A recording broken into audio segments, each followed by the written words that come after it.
Hola a todos y bienvenidos de nuevo al canal.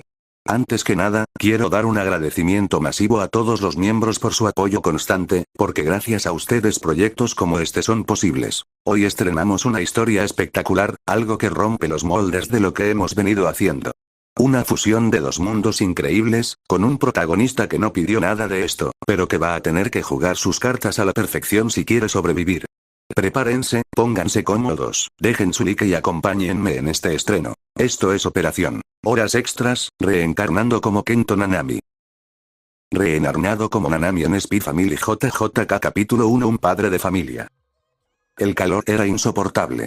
Caminar por las calles de la ciudad después de una convención de anime en pleno mediodía usando un traje sastre de 3 piezas era, estadísticamente hablando, un intento de suicidio térmico. Daniel suspiró, ajustándose las gafas de sol con montura extraña que le cubrían los ojos. Se había teñido el cabello de rubio y lo había peinado impecablemente hacia atrás con fijador. Con su altura y su complexión atlética, el cosplay de Kento Nanami le quedaba como anillo al dedo. El único problema era que su nivel de irritación laboral actual competía seriamente con el del personaje real. Solo quería llegar a su apartamento, quitarse la estúpida corbata con patrón de manchas y dormir 12 horas. Disculpe. Señor Lloyd. Daniel se detuvo en seco. Parpadeó detrás de sus lentes verdes y se giró lentamente. Frente a él había una mujer joven.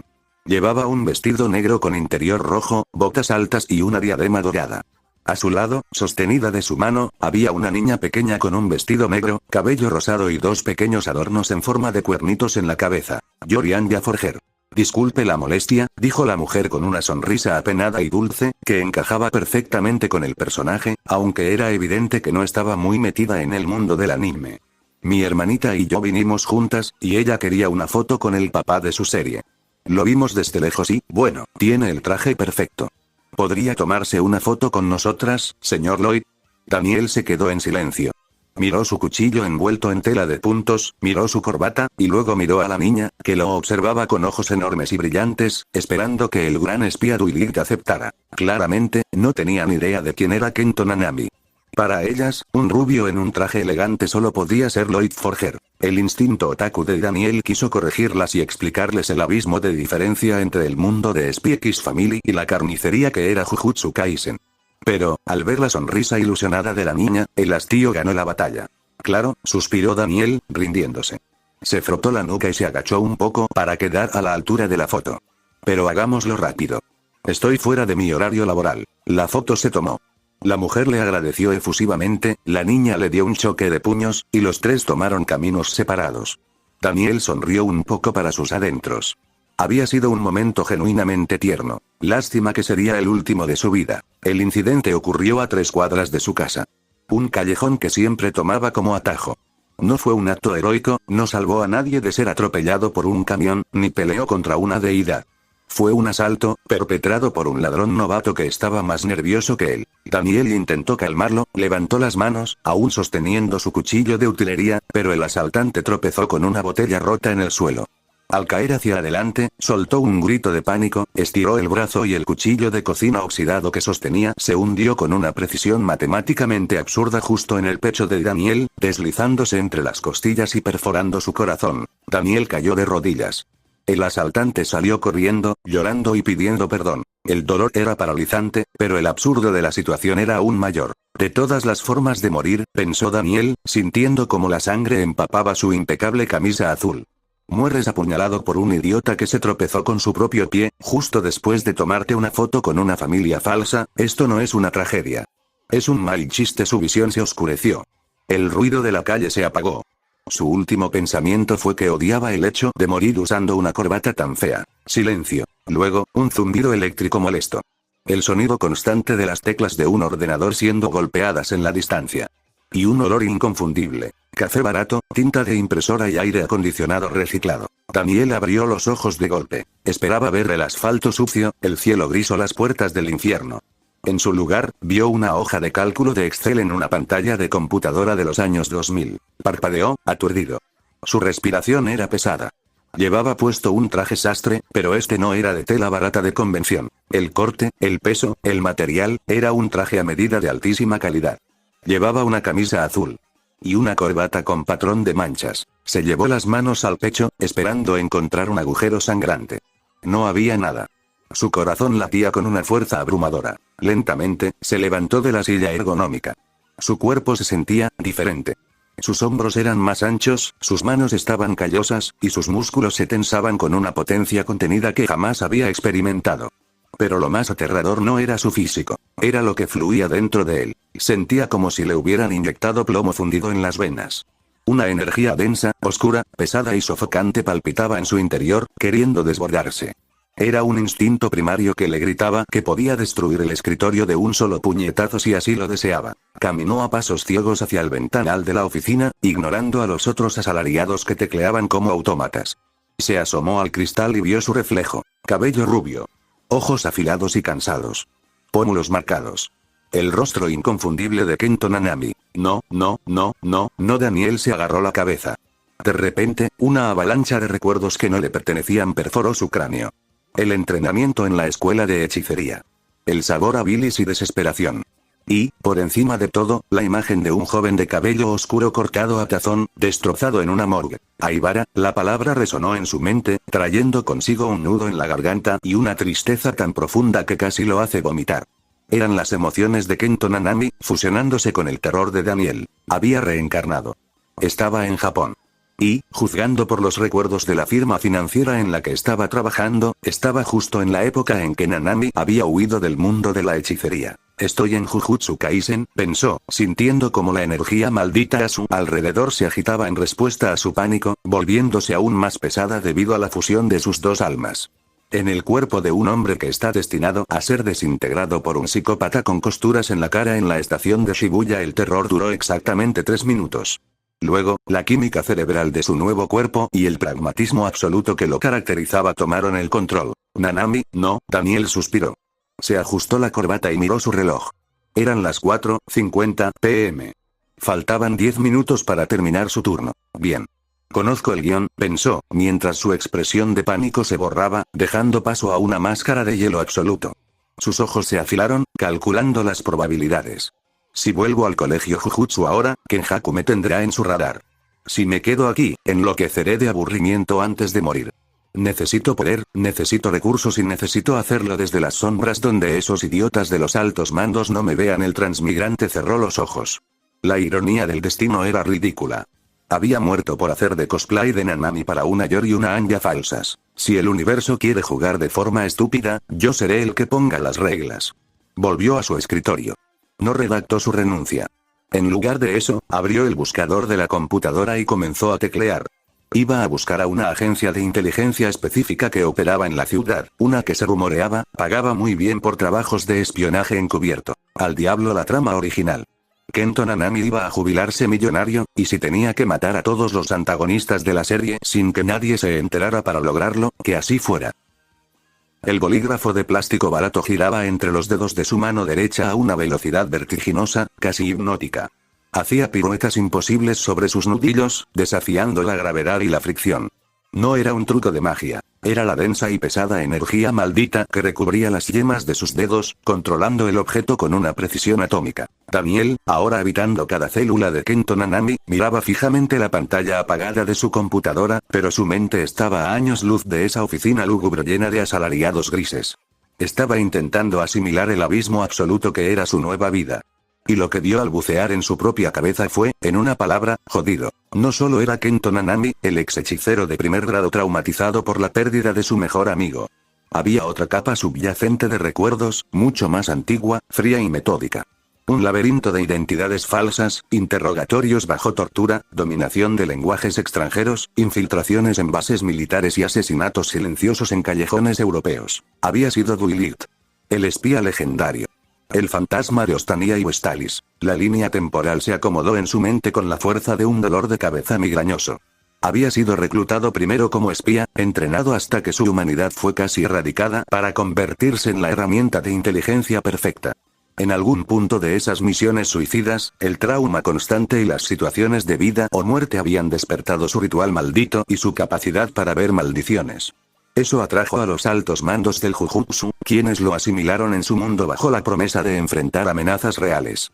Pero al final, la conclusión a la que llegó aquel hombre destrozado fue la misma en ambos mundos. Tanto las agencias de inteligencia con sus guerras frías como la sociedad de hechicería con sus políticas elitistas estaban gobernadas por idiotas egoístas. Eran adultos irresponsables. Harto de sangrar por naciones y clanes que no le importaban, renunció a sus dos identidades mortales, selló su poder y se refugió en el anonimato burocrático de una firma financiera. Daniel suspiró, deteniendo el bolígrafo en seco y apretándolo hasta que el plástico crujió. A este descubrimiento se sumaba otro detalle inquietante. Su propio conocimiento meta de la historia estaba distorsionado. Intentó recordar el número de capítulo exacto en el que Kenjaku sellaba a Gojo, o las frases precisas de los personajes en la obra original, pero los detalles finos se escurrían como arena entre los dedos. Se sentía como si hubiera leído el manga y visto el anime de Jujutsu Kaisen y Spy X Family hacía 20 o 30 años. Tenía sentido médico y espiritual. El cerebro humano no está diseñado para descargar 30 años de experiencia militar, hechicería letal y traumas en primera persona sin colapsar. Para evitar que Daniel perdiera la cordura y se convirtiera en un vegetal, el proceso de fusión de almas había comprimido sus recuerdos de la vida pasada. Aún poseía las alertas críticas, Shibuya, Kenjaku, Sukuna, Maito, y sabía cómo funcionaba el tablero de ajedrez, pero la ficción había sido desplazada por la aplastante y cruda realidad táctica de las vidas de Nanami y Duilit. Ya no soy un espectador leyendo un cómic, pensó, sintiendo la opresiva densidad de su propia energía maldita vibrar bajo su piel. Estas cicatrices son mías. El cansancio es mío VIP. El reloj digital en la esquina inferior de su monitor marcó las 17. El cambio en su lenguaje corporal fue instantáneo. La postura ligeramente encorvada del oficinista desapareció, siendo reemplazada por la rigidez milimétrica de un soldado de élite. Se levantó con una precisión que no desperdiciaba un solo milímetro de movimiento.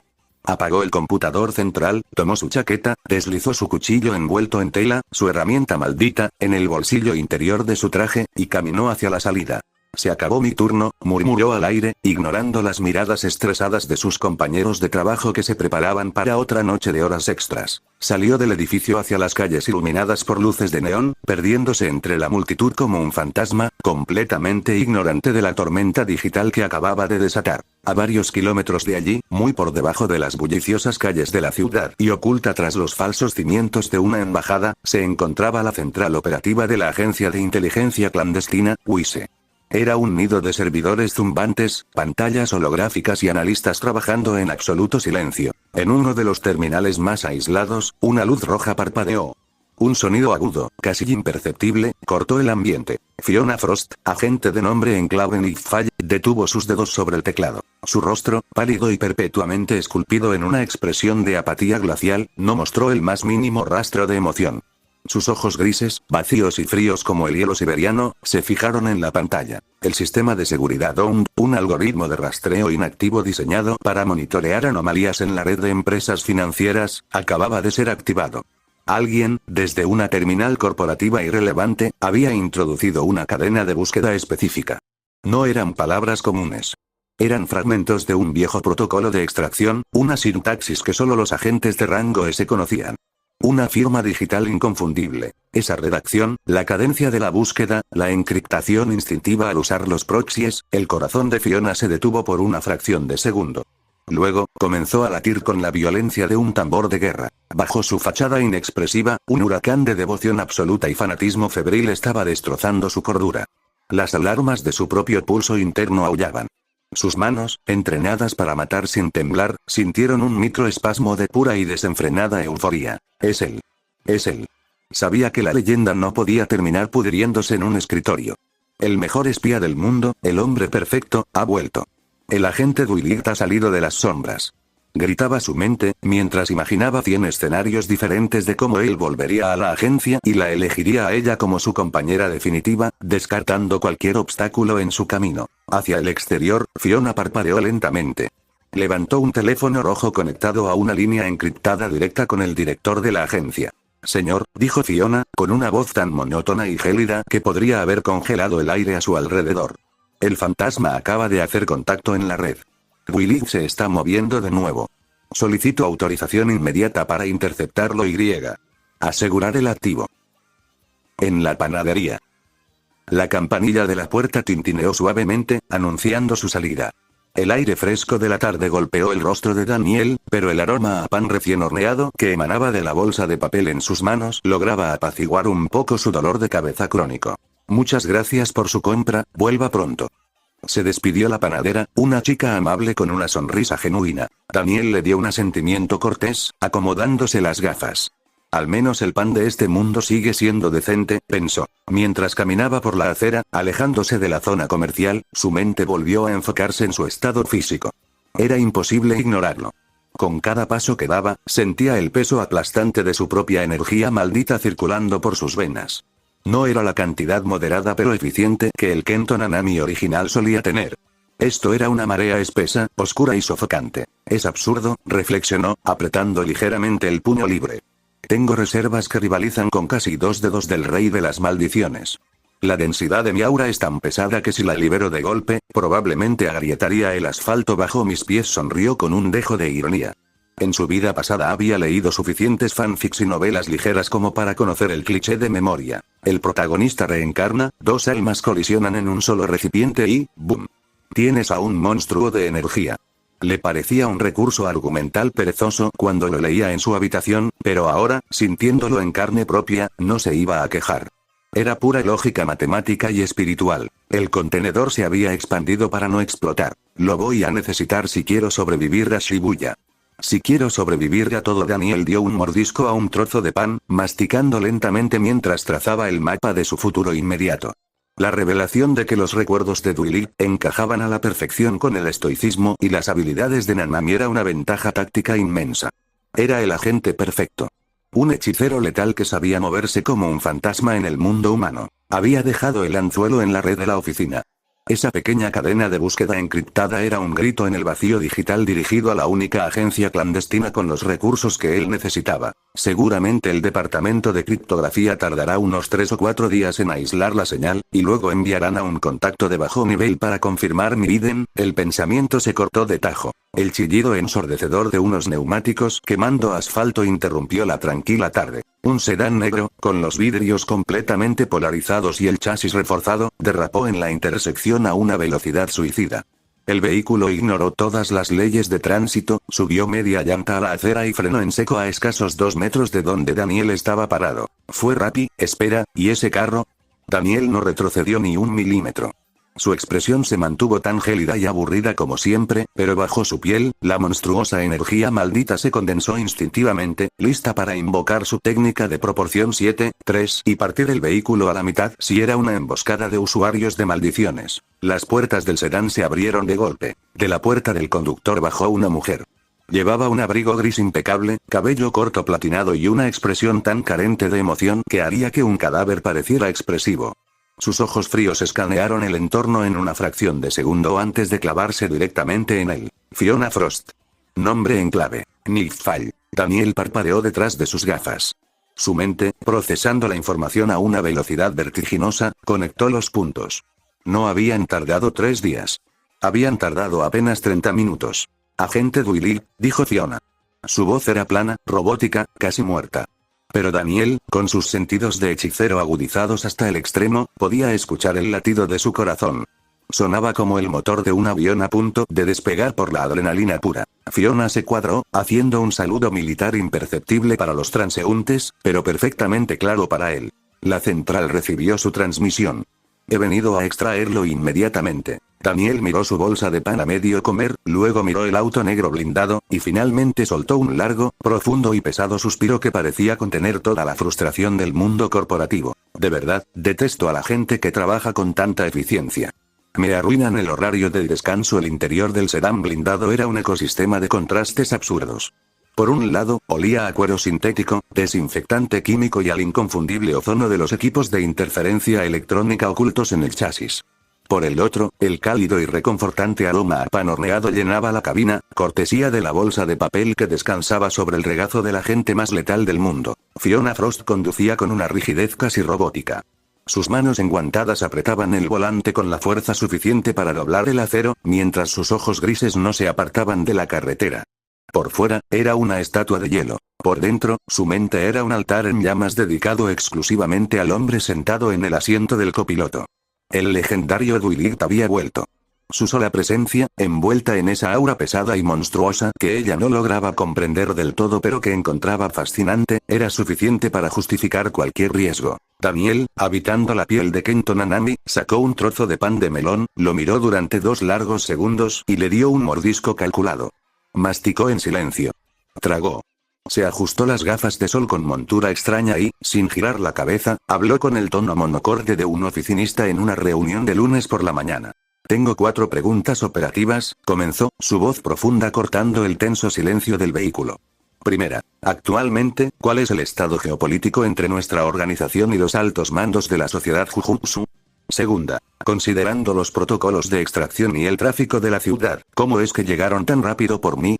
Tercera, ¿por qué no se me permitió terminar de comer mi pan en la acera antes de ser arrastrado a un vehículo en movimiento? Y cuarta, ¿cuál es la primera misión del día? Fiona no parpadeó. Su cerebro procesó las preguntas no como una queja, sino como un brillante examen táctico de su superior. Ah, tan meticuloso. Tan pragmático. Me está evaluando para ver si la agencia ha perdido el toque durante su ausencia, e incluso usa el pan como una metáfora sobre la gestión del tiempo operativo. Espléndido. Gritó su monólogo interno, mientras una gota de sudor frío resbalaba por su nuca. Procedo a responder, agente Doyle, dijo Fiona, su voz plana y desprovista de emoción. Respecto a su primera pregunta, la relación entre Uise y la sociedad Jujutsu está en un punto de ebullición microscópico. Oficialmente, no existimos para ellos. Los 3 grandes clanes y los conservadores nos consideran monos sin energía maldita que juegan a los espías. Sin embargo, nuestro departamento de inteligencia ha confirmado que una facción extremista de usuarios de maldiciones, respaldada por figuras políticas de Ostanía, está acumulando artefactos clasificados de grado especial. La organización mantiene una política de contención sombría. No interferimos con los hechiceros tradicionales para evitar una guerra abierta, pero neutralizamos cualquier amenaza maldita que ponga en riesgo la paz entre el este y el oeste. Daniel asintió lentamente, tomando otro bocado. Así que los vejestorios del Jujutsu siguen siendo unos pedantes ignorantes y Kenjaku ya está moviendo sus hilos en la política humana, típico. Segunda pregunta, continuó Fiona, pisando el acelerador para cruzar un semáforo en ámbar. El sistema OUN detectó su huella sintáctica en la red corporativa. Sin embargo, el tiempo de respuesta de 30 minutos no se debió a la eficiencia de la central. Yo me encontraba, patrullando el perímetro de su distrito financiero. Era una iniciativa personal. Quería asegurar que el sector estuviera libre de agentes dobles. Eso era una mentira piadosa de espía. En realidad, Fiona pasaba sus horas libres monitoreando las rutinas del oficinista retirado desde las sombras, esperando el día en que él despertara de su letargo. Daniel, con su percepción del alma y la energía maldita amplificada, notó el levísimo pico de nerviosismo en su aura, pero decidió ignorarlo. Las horas extras emocionales no estaban en su contrato. Tercera pregunta, Fiona tragó saliva imperceptiblemente, sonando casi arrepentida. La seguridad operativa dictaminaba que mantenerlo en una ubicación pública tras vulnerar la red era un riesgo inaceptable, nivel rojo. Me disculpo por interrumpir su ingesta de carbohidratos. Si el agente Doyle lo requiere, movilizaré un equipo táctico para asegurar la panadería y expropiar sus recetas, o le conseguiré el mejor pan de Westalis. Daniel detuvo el pan a milímetros de su boca. Suspiró, un sonido largo y agotado que hizo que los vidrios blindados vibraran ligeramente por la densidad de su energía. Déjelo así, agente Frost. La panadera no tiene la culpa del exceso de celo de nuestra agencia. Solo, conduzca con más suavidad si voy a estar comiendo. Entendido. Ajustando la amortiguación del vehículo ahora, respondió ella de inmediato, pulsando un botón en la consola central.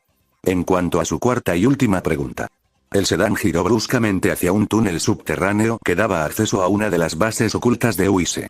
La iluminación ámbar bañó el rostro estoico de Fiona, dándole un aspecto espectral. El director en persona solicitó su reactivación por una crisis de nivel S. La misión ha sido bautizada como Operación Strix, pero con un apéndice oscuro que solo usted puede manejar. El objetivo es Donovan Desmond, el líder del Partido Nacional por la Unidad. Daniel frunció el ceño ligeramente. Sabía exactamente a dónde iba esto, pero escuchar cómo la trama del anime de espías chocaba con la carnicería de los hechiceros era surrealista.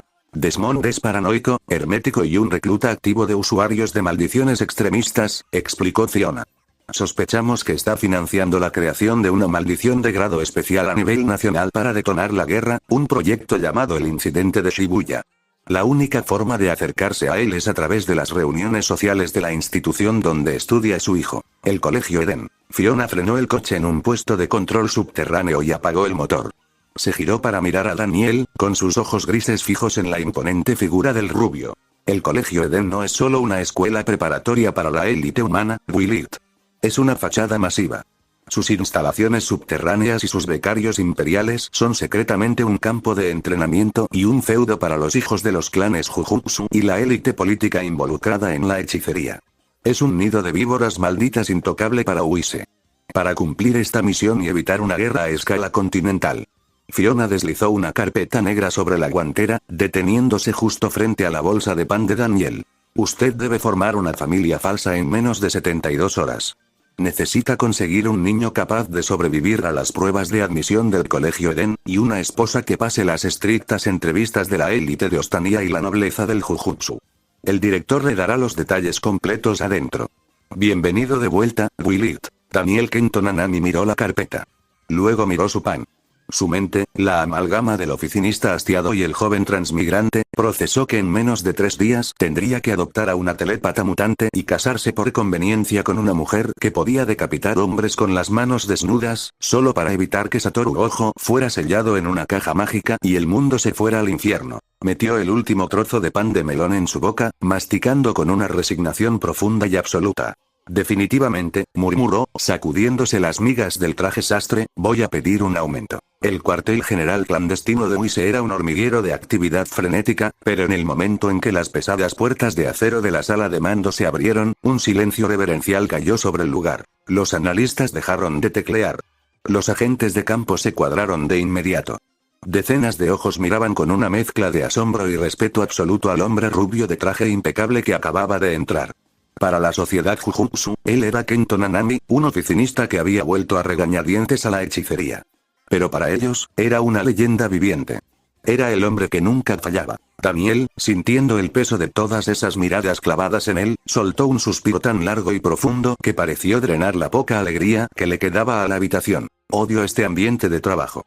Parecen miembros de una secta rindiéndole culto al empleado del mes, pensó, acomodándose las gafas antes de avanzar hacia la mesa central de proyecciones. Allí lo esperaba Sylvia Sherwood, la directora de operaciones. La dama de hierro no había cambiado en absoluto. Con su elegante sombrero oscuro, su abrigo rojo y esa mirada afilada que podía cortar el acero, mantenía una postura imponente. Te ves terrible, Willard, fue su forma de darle la bienvenida, aunque una levísima sonrisa de alivio asomó en la comisura de sus labios. Es el desgaste natural del mundo corporativo, directora, respondió Nanami con su habitual tono monótono. He vuelto a su disposición. Sylvia asintió y de inmediato encendió la pantalla holográfica. Iremos directo al grano. Operación Strix. Tu objetivo es infiltrarte en las reuniones sociales del colegio Eden en Ostania. Para lograrlo, necesitas formar una fachada familiar perfecta en tiempo récord. Necesitamos que consigas una hija y una esposa.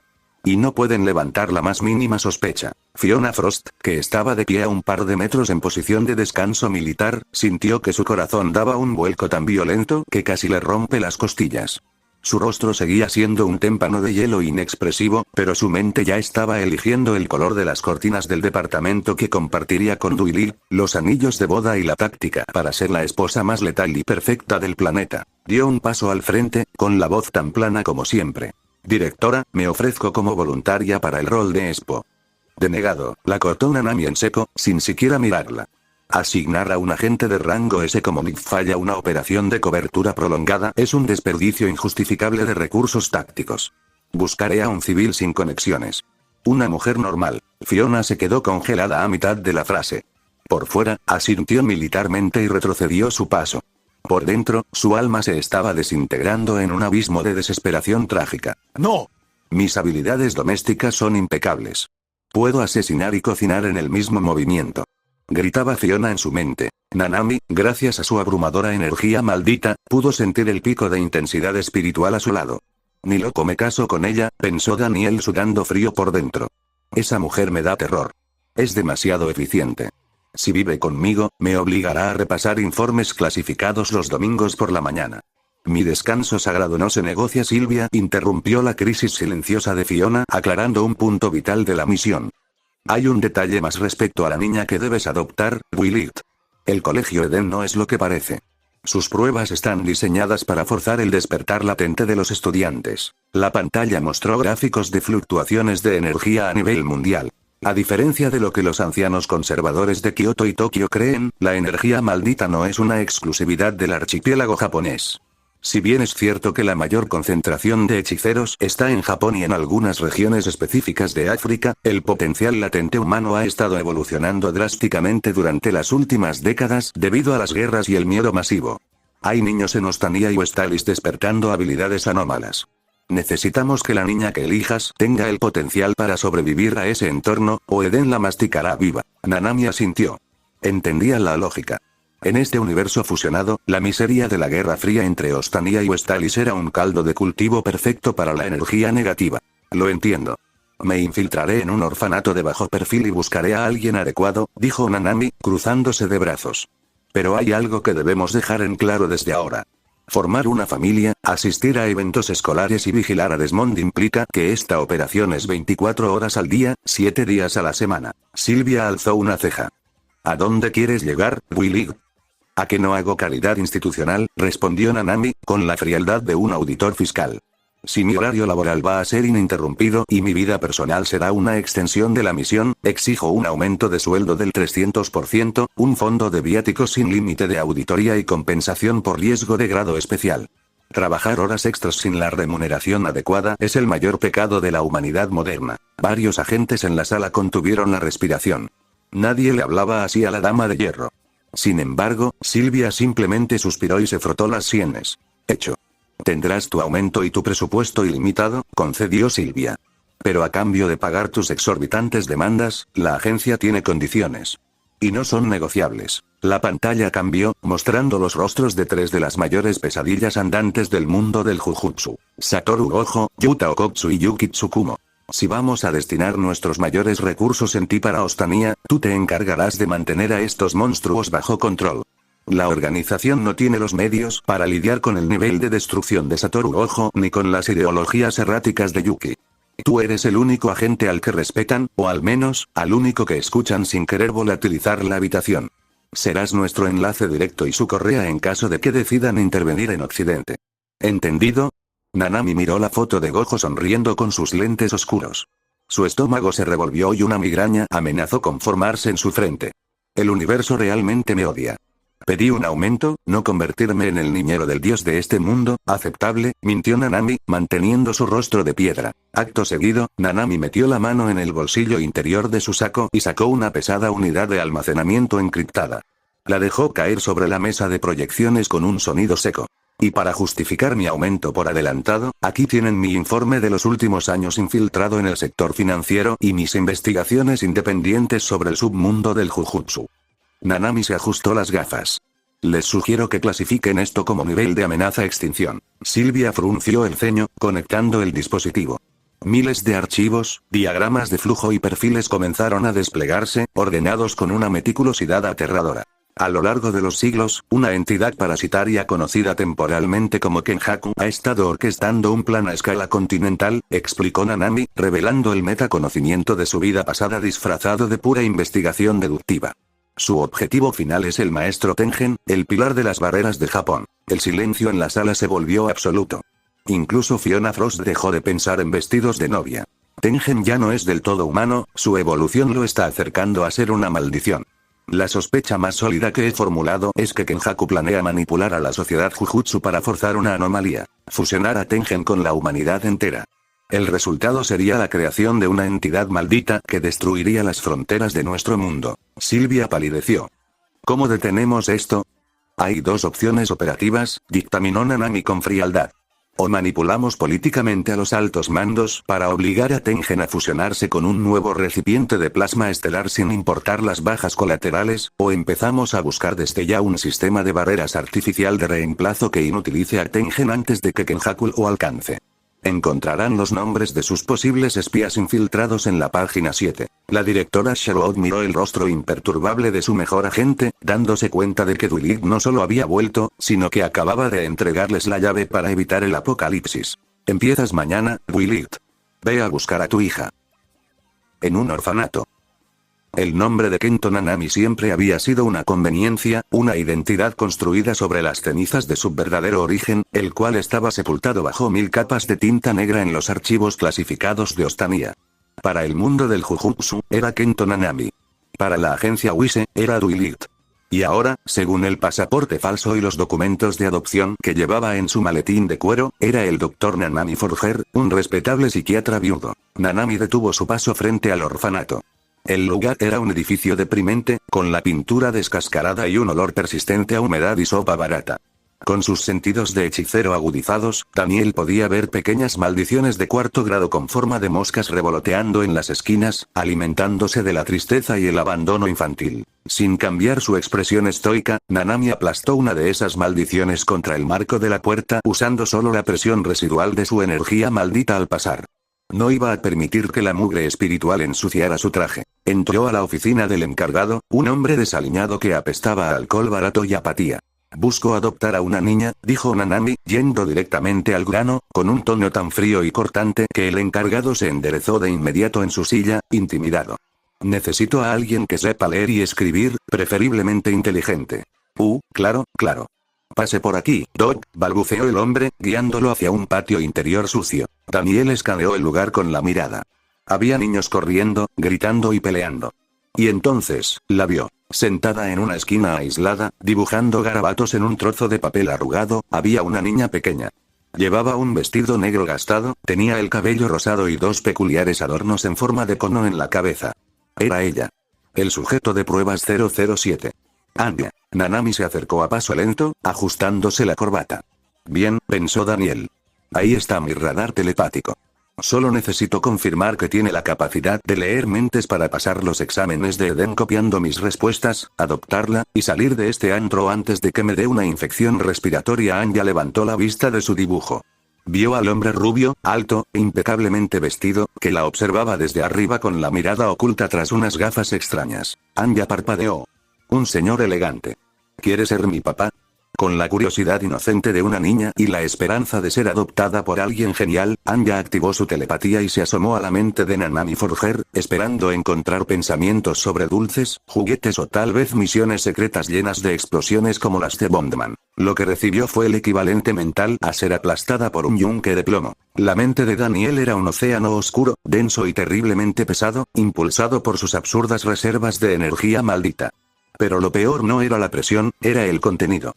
En lugar de aventuras y heroísmo, Anya fue bombardeada por una pared de texto puro de desesperación corporativa y hastío existencial. Trabajar como espía es basura. Trabajar como hechicero es basura. Odio este orfanato, huele a impuestos atrasados y a miseria. Odio las misiones encubiertas. Odio las horas extras. ¿Por qué tengo que adoptar a una niña para evitar que el maldito de Kenjaku y Satoru Gojo destruyan el mundo? Son todos unos adultos irresponsables. Si la directora Sherwood me llama el domingo durante mi día de descanso, le voy a meter la proporción 7:3 por la garganta a todo el edificio de Wise. Quiero mi pan. Quiero dormir. Anya retrocedió un paso, temblando de pies a cabeza. Sus grandes ojos verdes se llenaron de un terror profundo. Este hombre no era un héroe de acción. Era un adulto severamente deprimido y al borde de un colapso nervioso. La cantidad de bilis, quejas sobre el sistema, capitalismo y maldiciones que fluía por la cabeza de ese señor rubio era demasiada información para una niña de 4 años. Pero entonces, entre el mar de quejas sobre dolores de espalda y burocracia, Anya captó unas palabras clave que brillaron en la mente de Nanami. Mi tapadera como espía, mi técnica maldita, asesinar a los objetivos en silencio. La niña dejó de temblar. Su expresión de terror se transformó lentamente en una mueca de asombro absoluto. Sus pupilas se dilataron. Papá es un oficinista espía mago oscuro que odia trabajar. Pensó Anya, maravillada. Eso era 1000 veces mejor que un espía normal. Waku. Nanami la miró desde arriba, notando el extraño cambio en la expresión de la niña. Suspiró, sacando de su maletín un periódico con un crucigrama de nivel avanzado. Se agachó a su altura y le tendió un bolígrafo. Niña. ¿Puedes resolver esto? Preguntó con su voz monótona. Anya asintió enérgicamente, tomó el bolígrafo y miró el papel. Luego, miró fijamente a Nanami, esperando que él pensara las respuestas. Nanami, sabiendo exactamente lo que ella estaba haciendo gracias a su metaconocimiento, decidió facilitarle las cosas, aunque sin perder su amargura característica. Comenzó a resolver el crucigrama en su mente. 3 horizontal. Capital de Ostania.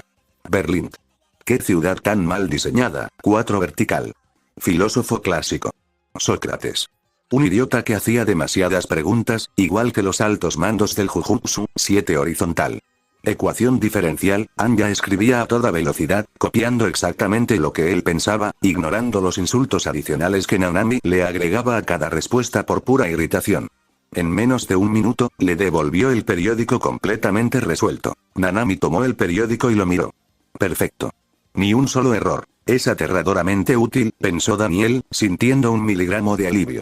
Con esto, los exámenes de Eden serán un simple trámite burocrático. Se puso de pie, acomodándose la chaqueta.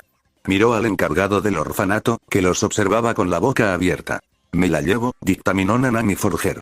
Sacó un fajo de billetes del fondo de viáticos de la agencia y lo dejó sobre la mesa. Prepare los papeles. Quiero que el trámite termine en 15 minutos o presentaré una queja formal por ineficiencia administrativa. Anya corrió hacia él y le agarró el borde del pantalón del traje, mirando hacia arriba con una sonrisa triunfal. Nanami la miró hacia abajo y soltó un largo suspiro, sintiendo como su energía maldita se calmaba un poco. Escucha con atención, Anya, le dijo Nanami, mientras caminaban hacia la salida. A partir de hoy, soy tu padre. Las reglas son simples. No hagas ruido mientras leo el periódico, no rompas mis cosas, y sobre todas las cosas del mundo, nunca, jamás, me obligues a trabajar horas extras. ¿Entendido? Anya se llevó una mano a la frente, haciendo un saludo militar defectuoso. Anya entiende. Anya ayudará al señor señor Papa a no trabajar de más. Nanami parpadeó. Internamente, Daniel sonrió con sorna. Al menos su nueva hija entendía las prioridades reales de la vida. El sol de la tarde proyectaba sombras largas sobre las aceras de adoquines mientras Nanami y su nueva hija se alejaban del orfanato. Caminaban en silencio. Bueno, silencio vocal. Nanami, con su mente analítica operando al máximo rendimiento, estaba realizando un experimento de campo en tiempo real. Sabía que Anya era telépata. Su metaconocimiento de la vida pasada de Daniel se lo confirmaba. Y aunque la niña había sido lo suficientemente inteligente como para no gritar papá es un hechicero espía y exponer su propio secreto en la oficina del director, Nanami necesitaba medir exactamente cuánto podía leer ella. Mientras caminaban, Nanami proyectó deliberadamente la imagen de una maldición de primer grado destripando a un civil. Fue una imagen mental cruda, violenta y profunda, sacada de los peores recuerdos del Nanami original. Anya, que caminaba a su lado sosteniéndole la mano, no reaccionó. Seguía mirando las vitrinas de las tiendas. Luego, Nanami cambió el enfoque. Trajo un pensamiento a la superficie de su mente, envolviéndolo en pura irritación cotidiana y gritándolo mentalmente. El transporte público en esta ciudad está terriblemente mal diseñado. Anya parpadeó, miró un autobús que pasaba y asintió levemente con la cabeza, como dándole la razón. Hipótesis confirmada, concluyó Daniel, ajustándose las gafas con la mano libre. La densidad de mi alma y mis reservas de energía maldita actúan como un cortafuegos pasivo. Es como si mi mente fuera un océano negro y pesado. Anya solo puede ver las olas en la superficie, los pensamientos inmediatos o los que tienen una fuerte carga emocional superficial. Los monstruos del fondo del mar, mis traumas de Jujutsu y mis secretos más oscuros, están bloqueados por la pura presión de mi energía maldita a menos que yo decida dejarlos salir. Era un alivio táctico inmenso. No tendría que vivir con el estrés constante de traumatizar a la niña con los horrores de Kenjaku o las masacres de Shibuya. Podía mantener su tapadera intacta. Anya quiere mami, dijo la niña de repente, deteniéndose frente a un puesto callejero que desprendía un aroma tostado. Señaló con su dedo índice la mercancía, mirándolo con esos enormes ojos verdes. Nanami detuvo su paso. Miró a la niña. Miró el puesto. Evaluó rápidamente el valor nutricional del maní, el costo en relación con sus viáticos y el tiempo que perderían en la transacción. Es un gasto innecesario.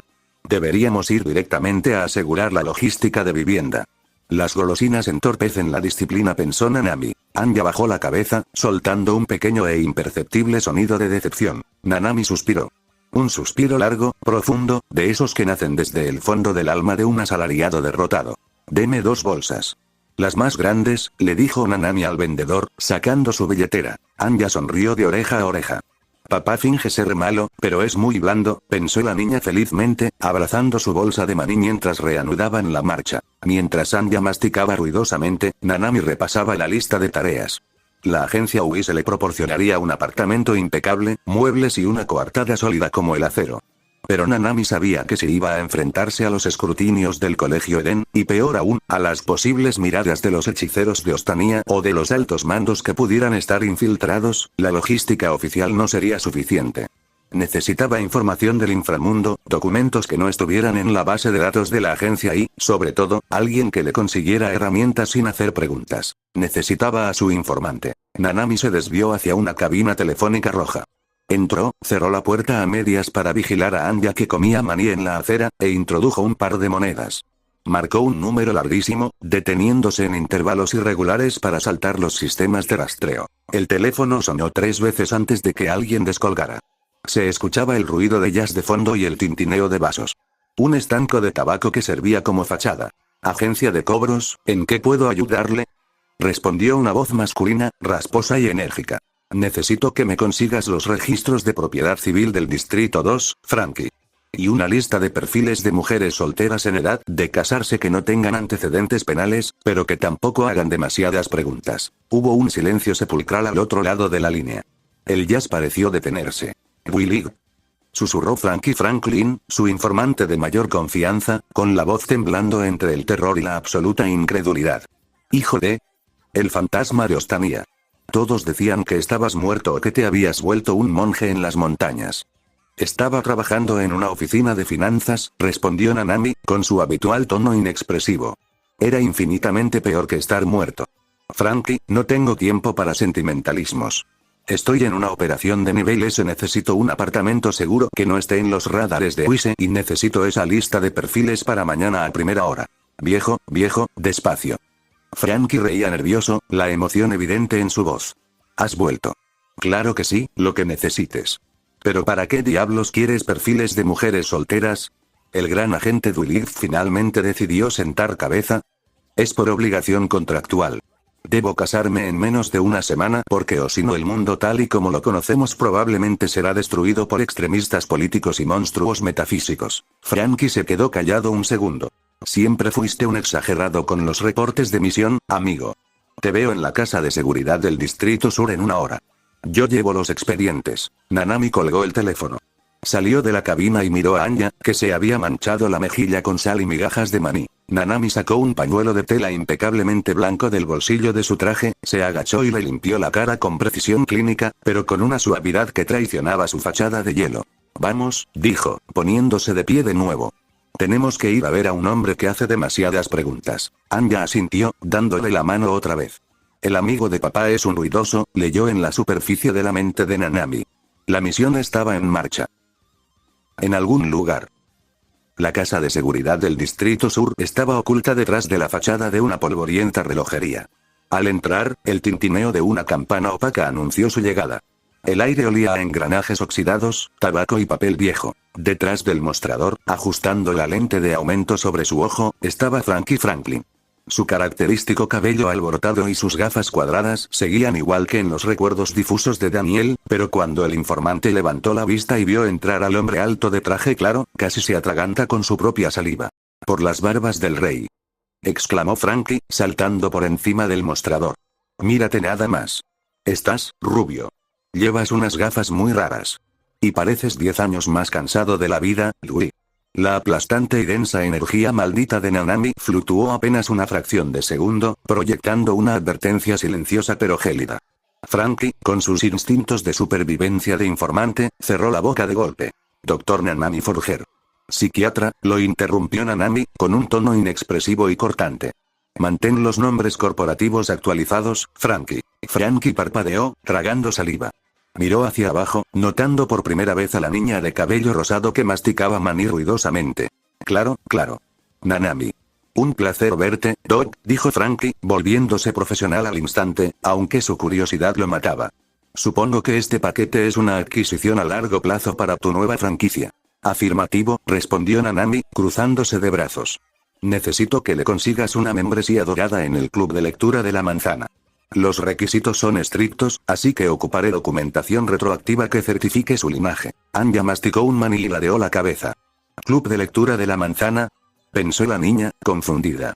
Pero entonces, la mente de su nuevo papá tradujo todo automáticamente en la superficie de sus pensamientos, proyectándolo como un subtítulo gigante. Tengo que meterla al estúpido colegio Eden para espiar al extremista de Desmond. Necesito que Frankie falsifique un acta de nacimiento, un historial médico falso y un registro de vacunas que soporte un escrutinio gubernamental. Anya ahogó una risita, tapándose la boca con las manos manchadas de sal. El lenguaje secreto de los espías era muy fácil si tenías la hoja de respuestas. Frankie silbó por lo bajo, rascándose la nuca. El club de la manzana es alta costura, Nanami. Conseguir esa documentación costará bastantes billetes. Pero hay un problema mayor. ¿Estás seguro de que la niña está lista? Antes de que siquiera consideren darles la entrevista familiar, ella tiene que pasar el examen de admisión escrito. Es brutal. Filtra al 90% de los aspirantes. ¿Es inteligente? Nanami bajó la mirada hacia Anya. La niña estaba intentando abrir un maní que se resistía, frunciendo el ceño con una concentración exagerada hasta que el maní salió volando y rebotó en el zapato de Frankie. Nanami suspiró profundamente. Cualquier padre normal entraría en pánico. Pero Daniel tenía el metaconocimiento y una telépata a su disposición. Es un radar andante. Yo me infiltraré en la sala o me pararé en la ventana, resolveré el examen en mi cabeza y ella solo tendrá que copiar mis pensamientos. Es fraude académico de nivel especial, pero es el plan más eficiente y requiere 0 horas de estudio en casa. Anya leyó la mente de Nanami. Sus ojos brillaron con devoción absoluta. Papá va a hacer trampa por mí. Es el mejor. Pensó la niña, inflando el pecho con orgullo. No te preocupes por sus capacidades académicas, Frankie. Su método de aprendizaje es poco convencional, pero altamente efectivo, dictaminó Nanami. Ahora, sobre la otra petición. La socia capitalista. Frankie sacó de debajo de una mesa una gruesa carpeta de cartón y la dejó caer sobre un escritorio con un ruido sordo. Aquí tienes el catálogo de inversiones. Mujeres solteras, sin afiliaciones políticas marcadas y con rutinas predecibles. Nanami se acercó a la mesa, ignorando la migraña que se estaba formando en su sien derecha. Abrió la carpeta y comenzó a pasar las páginas con una velocidad aterradora, sus ojos escaneando la información con la eficiencia de un auditor fiscal que busca evasión de impuestos. Descartada, dijo tras 2 segundos, pasando la primera hoja. ¿Qué? Pero si es enfermera. Protestó Frankie. Turnos rotativos. Hará demasiadas preguntas si no estoy en casa en la madrugada, respondió Nanami, escaneando a la siguiente. Descartada. Familia numerosa en la capital. Visitas sorpresa en días festivos. Un dolor de cabeza logístico inaceptable. Descartada. Deudas de juego ocultas, riesgo de chantaje, continuó Nanami, pasando otra hoja. Descartada. Demasiado habladora. Descartada, descartada. En menos de 3 minutos, Nanami había revisado y destruido sistemáticamente 35 perfiles de candidatas. Cerró la carpeta de golpe, provocando que el polvo volara por la habitación. Basura. Todo el catálogo es logísticamente deficiente, sentenció Nanami, frotándose el puente de la nariz por debajo de las gafas. Es estadísticamente imposible encontrar a una civil sin lazos emocionales, con un horario compatible, que no haga preguntas y que soporte esta farsa sin volverse una vulnerabilidad. Frankie se rascó la cabeza, ofendido. Oye, hice lo mejor que pude. No es como si las mujeres perfectas, frías y letales cayeran del cielo en esta ciudad. Y menos con el tiempo que me diste. Las que conozco de mi vida pasada te sacarían la cabeza de un puñetazo, Frankie, pensó Daniel con cinismo, recordando a Maki Zen o a Yuki Tsukumo. Definitivamente no quería a alguien de ese mundo en su casa. Necesitaré buscar por mi cuenta, suspiró Nanami. Por ahora, asegura el apartamento en el sector oeste y dame las llaves. Los viáticos los cubrirá la agencia. Hecho. Pero, Nanami, Frankie señaló la ropa de Anya. El Club de la Manzana no acepta miembros que vistan ropa de la beneficencia, ni siquiera para el examen escrito. Si quieres que los examinadores no la reprueben por portación de rostro, vas a tener que llevarla a un sastre. Nanami miró el vestido andrajoso de Anya. Era cierto.